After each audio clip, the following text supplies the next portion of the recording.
Alright, as of 1 p.m. Eastern Time, April the 8th, Windows XP is set to blow up. Alright, well maybe not blow up, but maybe almost something just as bad. If you haven't heard already, today is the expiration date for Windows XP, and if you do a Google search as I did, I love this headline by the way, Doomsday for Windows XP, 500 million users. Doomsday, wasn't that like in 2012, then why are we still here? Anyway, yes, today Windows XP officially expires. You know, XP came out back in 2001, and back then it was a different technological world. There were no tablets, smartphones, stuff like that. It was a different time.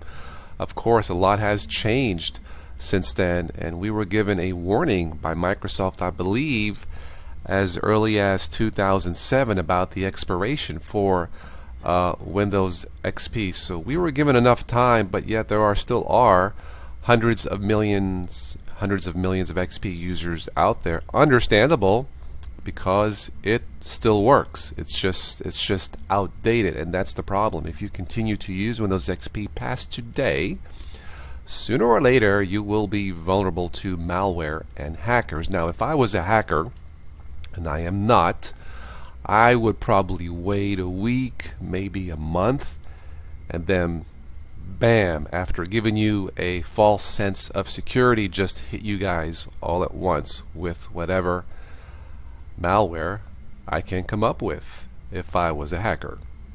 So after today, really starting today, if you haven't already, you should have upgraded your computer. It is time. Now, there's been talk of keeping Windows XP and maybe just don't go online. That's certainly an option, but what about transferring stuff from XP machine to another machine on an external drive or a flash drive? Well, there's your virus right there. So I don't really recommend it, running XP as of today.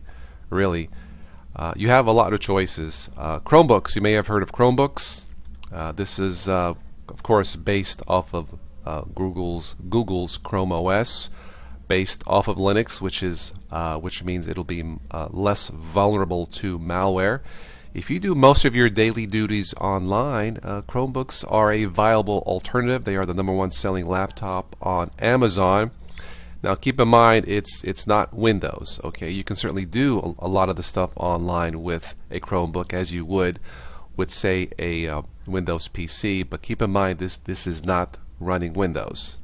It's mainly online based in terms of the Chrome OS. Maybe you thought of buying a Mac computer. Again, Mac computers are less vulnerable to malware. Also, you have lots of choices here. A lot of stuff you've done on Windows you should be able to do on a Mac computer.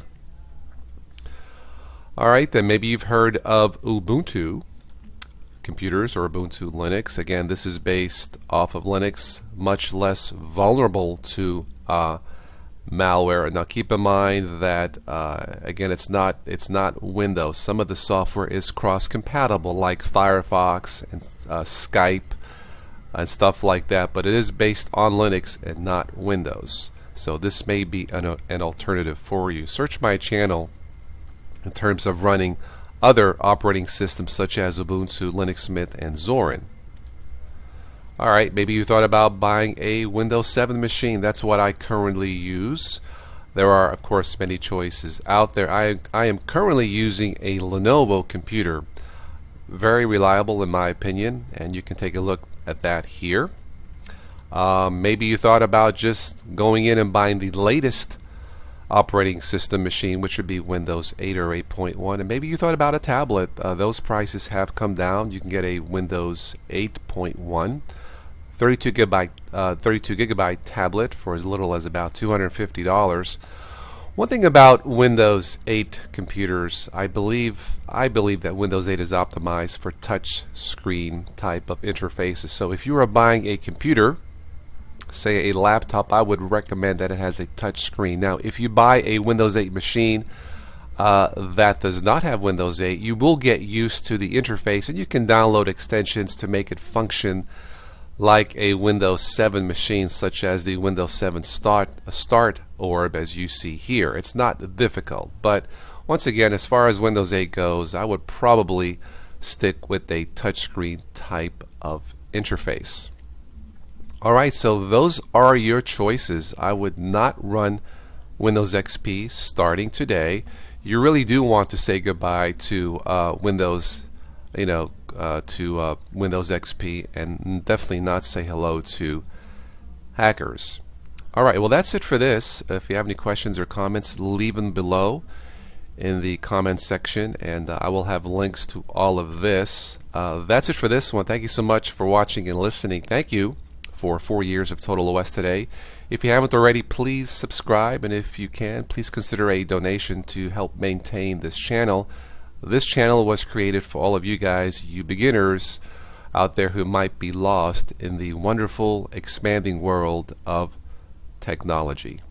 That's it for this one. Catch you guys later.